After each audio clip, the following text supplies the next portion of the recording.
Hey everybody, and welcome to Epic Every Day, our weekday podcast for busy, stressed out Christians who don't want to just survive. I'm Liz Frericks, and this is my husband Evan. Good morning. And we're so glad you guys are here with us on this wonderful Wednesday. Yes. Thank you so much for listening to the show today, and our prayer is that it will be helpful to you and help you draw closer to God and to your friends. And if you find this episode to be doing that, please do share it with someone and talk about it with someone and spread the word of the CSCs if it's been beneficial to you.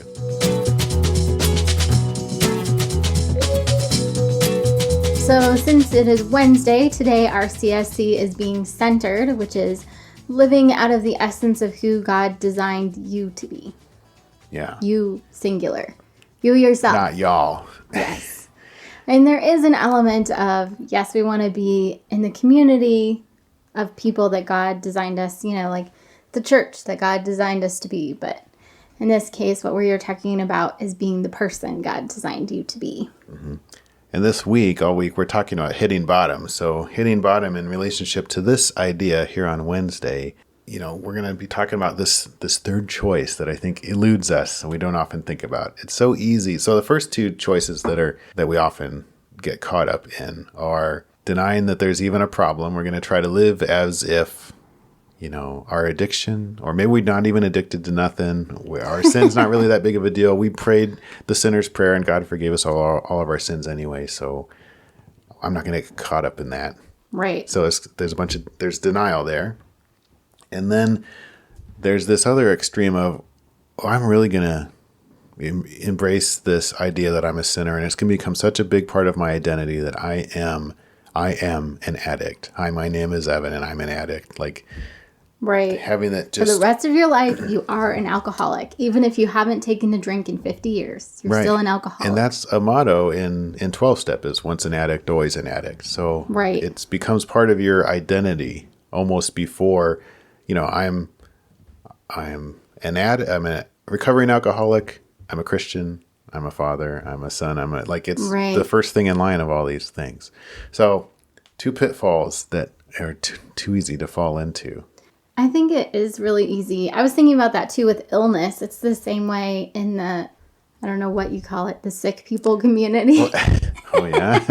I know that's totally not right. But because that's something that I have struggled with, having an autoimmune disease. It's easy to be like, yeah, that's who I am. I'm a person with an autoimmune disease, and to get all caught up into that identity instead of saying, this is a place that I'm at. It doesn't mean that it's who I am for the rest of my life, Yeah, you can see that and the denial thing's big there too. Like you have people who are like, I just don't go to the doctor. If I've got cancer, I don't want to know about it. I just right. And then there's the once somebody has cancer, it's like these are my peeps now. These cancer survivors and the cancer fighting community and the research and all the different charities. This is my world.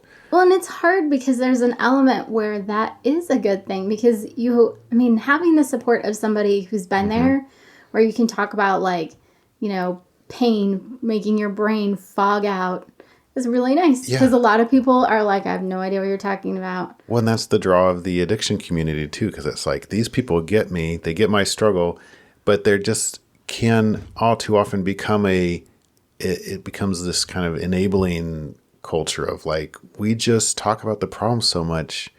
We're not real. Are we getting better or not? Are we growing? Like the difference between shame and guilt. Yeah. Because shame is this is who I am. I am an angry person. And guilt is, I became angry this time.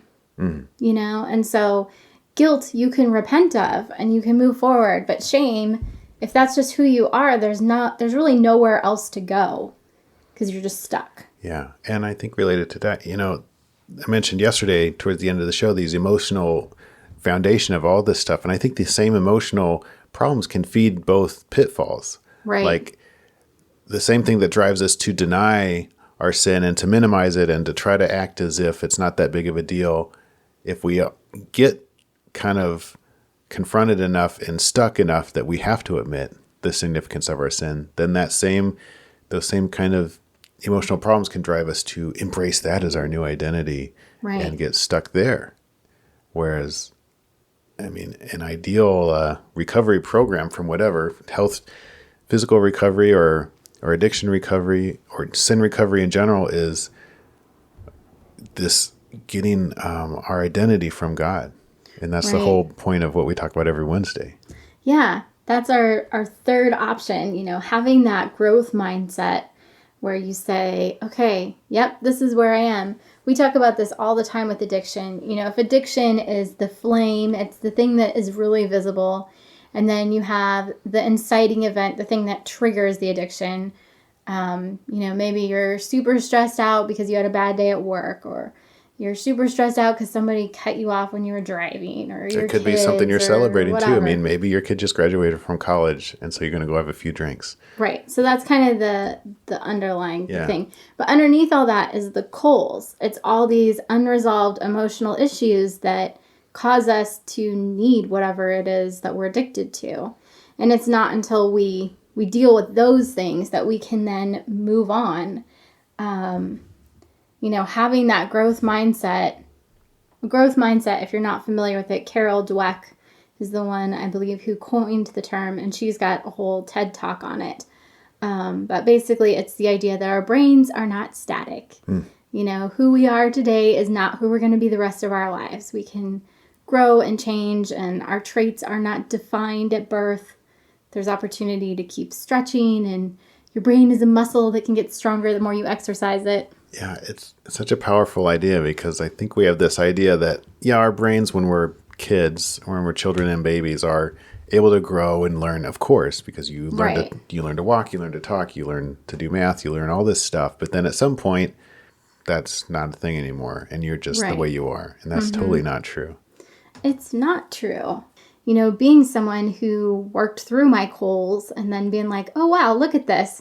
I didn't put hardly any energy into trying to get rid of the flame, but somehow when you get rid of the coals, the flame just disappears. Yeah, mention that. It's crazy. Becoming so if the first guy's denial guy and the second guy is I identify wholly with my sin guy, this third option, the third guy is growth guy. Like we're gonna see ourselves as children of God, and we remain children of God until we're old. Right. Because that's our relationship with him. He's a perfect parent, and we are growing like children grow to become more like their parents, ideally.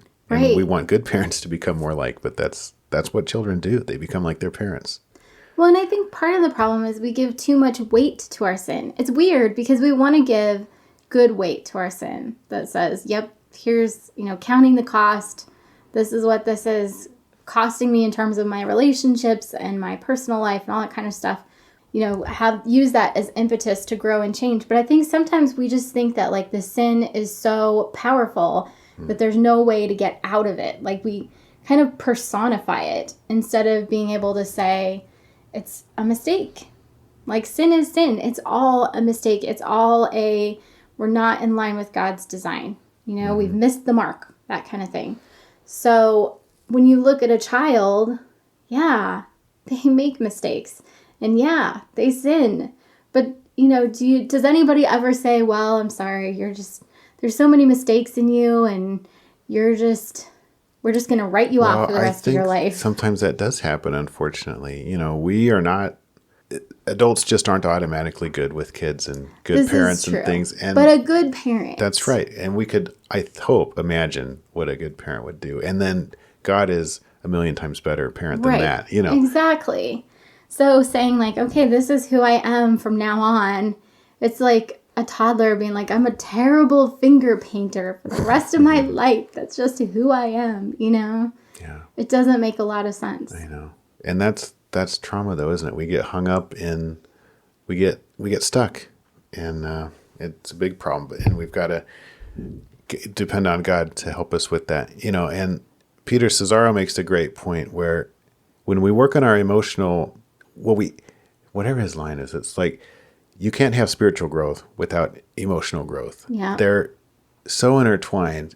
And I think we overlook that. We're like, well, I can grow spiritually just by, I guess, Reading the Bible. I'll just do my quiet time every day. And that's so important. But if it's disconnected from, your emotional life. And I'm changing my life. I'm actually applying these things and becoming a different person. Yeah. If you should look up Peter Cesaro's story, because it's just the way that his personal life turned around and the vibrant life of his church turned around. It's just an amazing thing to try to learn from. Awesome.